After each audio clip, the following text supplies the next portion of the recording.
We're calling this the countdown. And if you're counting, 42 days, 6 weeks from tonight, the midterm elections. You've heard about it, and now we're going to talk about it. Hi. This is my Facebook Live, which is streaming this on ABC7 NY. I will turn this down so you don't get double hearing. But I am watching who's on. Some of you are on. Thank you. Barbara, nice to have you on. Bren, nice to have you on as well. I'm Bill Ritter at Eyewitness News, and thank you for joining us for this first edition of The Countdown. We're going to be here every Tuesday night, 8 o'clock, give or take a minute or so, talking about the importance of the midterm elections and the issues of the day that are going to affect them. We are streaming this at our website, ABC7NY. In fact, we're streaming it on every one of our social media platforms, so you can watch this live and contribute and participate wherever you are. And as we kick off this countdown, joining me tonight, political reporter Dave Evans. He's the one on the far right of the screen. And the vice chair of the New York State Democratic Party and the former New York City Council Speaker, Christine Quinn, who is now the executive director of WIN, used to be Women in Need, now just called WIN, which deals with homeless women. Thank you both for joining us. Thank you. We're going to spend about the next 20 minutes just chatting. This is not about sound bites. It is about conversation. I want to start with the big news of the day, and anyone can talk or interrupt or whatever. Well, we can do that. Yes, you can. Both of you, neither one of you is shy. Right, but let's start with Brett Kavanaugh, the Supreme Court nominee. Tonight, since the 6 o'clock edition of Eyewitness News and World News with David Muir, it was announced that the vote for up or down Judge Kavanaugh for the Supreme Court justice will be, no matter what happens Thursday during the testimony of Kavanaugh and his accuser, a professor from California, Dr. Chris Ford, that she was sexually abused by Kavanaugh. No matter what happens during that testimony, there's going to be a vote on Kavanaugh on Friday. What's your gut feeling, either one of you? Well, look, I think this whole thing has been a farce, and the Republicans have shown the entire country just how full of it they are. They have no real concern in vetting this man. They have no concern about getting to the bottom of whether he's a sexual predator.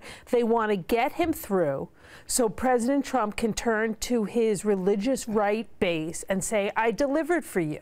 So that they're scheduling a vote on Friday after what's going to be a powerful day on Thursday. No FBI investigation, which, remember, for Anita Hill took 2 or 3 days. It's just beyond a kangaroo court. Could have already gone on these 2 or 3 days in this last week that it's been out. Republicans know that if this, though, gets dragged out, let's say they delay things for a week, and let's the FBI do some kind of an investigation very quickly, a week, 2 weeks, they know Kavanaugh is dead as the nominee, that it's not going to happen. And that's why they're rushing things, and that's why they want to see this done quickly. The least worst scenario, somewhere I read today, for the Republicans is if Kavanaugh would just drop out. Yeah. That would be the best thing for Republicans right now, because this is a potential disaster for them. Because what is the snowball effect here? Well, the snowball effect, I think, is the midterm elections that you mentioned is in 42 days. This is, the optics of this is awful for Republicans, pushing this through, questioning her quickly on Thursday, then also Kavanaugh on Thursday, and then voting on Friday. They could delay it 2 or 3 days. A few minutes ago, Chairman Grassley of the Judiciary said that maybe he'll wait 2 or 3 days. It could be delayed until then, but they may go ahead and vote on this on Friday. So it looks like that they are rushing things. It could affect the midterm elections. And I just happened to, earlier today, I was on YouTube and I looked at Anita Hill. Yeah. Go onto YouTube and look at the hearing, and that is why Republicans are going to have a special prosecutor, a woman, who will be doing the questioning. None of the men... Former special prosecutor. Right. Sex crimes prosecutor. Right. None of the current male Republican senators are going to be doing the questioning, because if you look at they can't. Because if you look at how the Anita Hill hearing went, the optics were terrible. Awful. Yes. And the thing that just jumped out to me, and it was a Democratic senator from Alabama asking, are you a scorned woman? I mean, those kind of questions just make us just...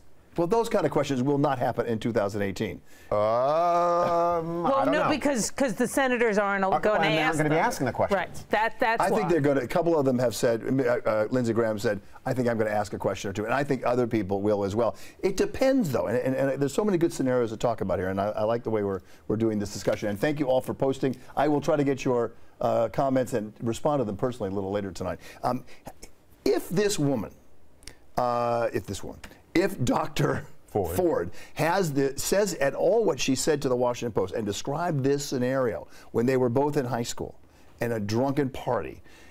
How do you sit there and vote? If there's any shade of doubt here, how do you vote for a nominee? To the Supreme Court of the United States, a lifetime appointment to the highest and most important court in the world. Without having an investigation into this. But Bill, I don't think it matters to the Republican senators. I think that they want to see Kavanaugh through. If you compare this to the Anita Hill hearing, Democrats were in control of the Senate at that time.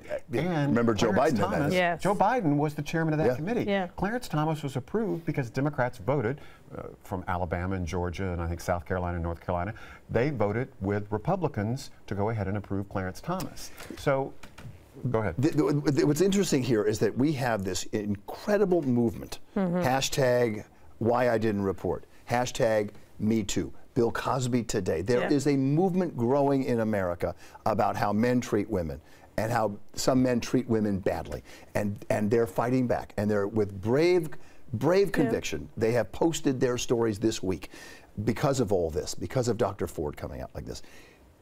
The people who are behind and supporting Donald Trump have waited for this opportunity for decades to have Republican control of the Supreme Court. And they have made whatever deal they have, especially evangelicals, we were talking about this earlier, have made a deal. They say, you know, we know who Donald Trump is, we know his background, and we're supporting him. So, with all that, they're not going to give this up, no matter what happens. No, well, I agree. I think the Republicans are going to fight as hard as they can to get this in. Now, I still have hope that the bravery and honesty of Professor Ford will take the day on Thursday, and they might not from their hearts, but from their political minds, be pushed into a different position. I still hope that and think that could happen. But let's say, for argument's sake, the Republicans win on the Kavanaugh vote. It's really going to be a Pyrrhic victory because they're going to come right around, and the college-educated women, the women Republicans that we did not have voting for Hillary Clinton in the presidential election, they're going to be disgusted by this, and I think it's going to add to the Democratic wave in the congressional and Senate elections and in the gubernatorial elections. So it's not, you know, they're not winning an overall victory at the end of the day. It's going to be amazing Thursday and Friday. And added to that is also on Thursday, Rod Rosenstein is meeting with President Trump at the White House. I don't know if you saw this. I told you this earlier, but I don't know if I told you this. The Wall Street Journal is reporting tonight, just less than an hour ago, that the president is weighing carefully and taking under advisement that he will likely keep of course he's going to Rosenstein as Deputy Attorney General. What's your gut reaction? Don't think about it, just what's your reaction? I'm not surprised. I mean, this is the White House chaos that we've seen now for 2 years. This is more of that chaos. Except would it be more chaos if he fired him? Well, I think that the Solicitor General, he will come in and run the Russia investigation. If he got fired. And I think it's Noel Francisco. Noel Francisco from San Francisco. I don't think it's going to change that much just because Rosenstein is no longer the Deputy Attorney General in charge of the Russia investigation. I think the Russia investigation would continue on. Well, he could fire Robert Mueller. Would be the scenario, one of the scenarios. But look, I think that would be, well, go ahead. You know, what Dave said about it just being White House chaos is perhaps, sad as this is to say, the optimistic way to look at it. You know, more cynically, I think we were all getting played by the White House. They wanted to throw out another story to be a distraction from Kavanaugh. From Kavanaugh, and I think that's what this is. I don't think Rosenstein's going to get fired. I never thought his head was really on the chopping block. And also, if it was, when you have Sean Hannity, the uber god to Donald Trump, looking in the TV camera and saying, "Don't fire him," says it all, because they're being set up. Yeah. So apparently, the president wants to know from Mr. Rosenstein and hear it that no, he was not planning on recording him, and no, he was not planning on invoking the 25th Amendment. What he wants is Rosenstein also to come in and kiss his tuchus and tell him how great he is and what a horrible person he is, and the Attorney General. Using Yiddish on our streaming. Let me talk about President Trump, because today I don't think we've ever seen anything like what we saw at the United Nations. I want to play the clip of the president talking about, and it looked like he was having a Make America Great Again rally when he started talking about his accomplishments. But then he talked about overall his accomplishments, and we all heard it, and I want you to hear it again too. In less than 2 years, my administration has accomplished more than almost any administration in the history of our country. America's so true.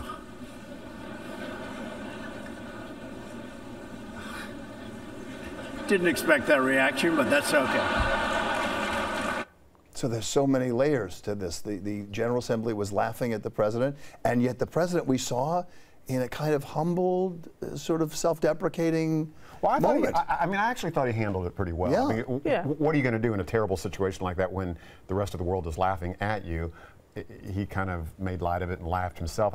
So I thought that he handled that well. But it's just kind of baffling. Who was he thinking that he was talking to? Did he think it was one of his rallies? It appeared that way. These are world leaders. They're not, going to see eye to eye with him on whether he's done the greatest job of any president ever in the first 20 months of their administration. I don't know. He said tonight that he really sort of wanted them to laugh. That was a moment when he was trying to laugh, get a laugh out of the audience. It's really tragic that the United States of America, what has always been the world leader, the president being the chief of the free world, that our president stands up at the United Nations and gets laughed at. I mean, there are men and women who have died in service to this country and in service to the peacekeeping troops of the United Nations to protect this country and protect the world. And the position that was once in the world the most important is getting laughed at. And the man who's getting laughed at can't tell the difference between a rally in a gymnasium and the halls of the United Nations. It's tragic. And every day you think it can't get more depressing, and then it does. In 2014, he tweeted that he was tired, and we should be tired of the president being the laughingstock of the world at the United Nations, and it's time for that to end. And now he got that. I do feel, I agree with Dave though a little bit, and not to belabor the point too much, but I thought it was the most human we've seen Donald Trump maybe ever in public like that. It was he put a human face on this. How would we react if all of a sudden we got laughed at the United Stations? And I think he was a little bit humbled. But I think we all sort of, like, everyone who saw it, no matter what your political stripe, kind of gasped a little like that. Let me talk a little bit about the midterms as we're moving on. There's so much writing on this week. The midterms could be very well rewriting. There's a lot of things happening that could turn the House. The Democrats seem very confident about doing that, although they don't seem very unified in all this. Could they possibly, depending on what happens, also turn the Senate? And that's been talked about this week. I don't think the Senate goes. I'm hesitant to say this because 2 years ago, remember, we were all saying that Hillary Clinton was going to win the presidency, and she didn't. So I'm a little bit hesitant to do any kind of, prediction here. But that being said, I think the Democrats will take the House. I think the Democrats will not take the Senate. I think it will stay in Republican hands. But Democrats need everything in the Senate to line up for them. For example, in Texas, Beto O'Rourke, the Democrat, close. But he's behind now in the polls. Yeah. What, 4 or 5 points? Yeah. But that's pretty good for a Democrat in Texas. Against an incumbent. Yeah. But Democrats have to turn that seat from Ted Cruz, Republican, to Democrat. I don't think that's going to happen. I think that Missouri, for example, Claire McCaskill, the incumbent Democrat, I think she probably... She ekes it out. I think she ekes it out. Heidi Heitkamp, North Dakota, I don't know. Democrats just have so much... How about Bob Menendez in New Jersey? A tighter race than he ever thought. I think that has surprised all of them. Ad campaigns, we were watching some ad campaigns by Hogan. They are clever and smart and vicious. Yeah, no, true. Yeah. And I think he has a real problem. It was a hang jury. but the publicity from that, I think that has soured a lot of Democratic voters in New Jersey. I think he has reason to be worried. And the primary was much closer than anyone thought, or than it should have been for such a long-standing senator. Right, like 9%. He won by, it should be 30%. Yeah. Look what, Governor Cuomo was an incumbent. He had a tough battle with Cynthia Nixon. She still was 34% behind. Right. That's what Zephyr Teachout was behind, right? Right. She won 34% of the vote. That's a solid block. So. And I just checked before we went on, Bill. I checked 538. Nate Silver's website. 538.com. He's saying that there's an 80% probability that Democrats will take anywhere from 17 to 59 seats in November. They need only 23 to flip from red to blue. So, I mean, there's a pretty good chance. I agree with that. What was the final number? They need how much? They need 23 seats. 23, right, of course. He says they have at the very least right now 17, probably 59. And what's exciting? New York and New Jersey, which usually aren't could be very critical in winning back the House. The 7th congressional district in New Jersey, the 11th in New Jersey. You look at Staten Island, there's a possibility there. Suffolk County, we talked about earlier, very that's a possibility there. The Hudson Valley. So Suffolk County, we were talking about, I want to get your opinion of this, and then I want to go over some numbers. We had a great graphic before we go. This is something that someone got in the mail. This is taking action in Suffolk County, TASC. They want people who have homes in New York and, let's say, out in the East Suffolk County, in the East End, to register one person in the home out there and flip it around a little bit, because sometimes the liberal vote in New York is wasted. So the Democrats out in Suffolk County are trying to get Democrats to register at least one person in a house out in Suffolk County. As long as they immediately then re-register back in the city, I could be for it. But if this is an open-ended thing, I don't, But the same thing is happening in the Hudson Valley. Yes. There are a lot of people who own second homes in Columbia County, for example, which is a 2 hours and 15-minute drive north of the city. That is represented by John Faso, a Republican, a lot of liberal Democrats in the city who own second homes in the Hudson Valley.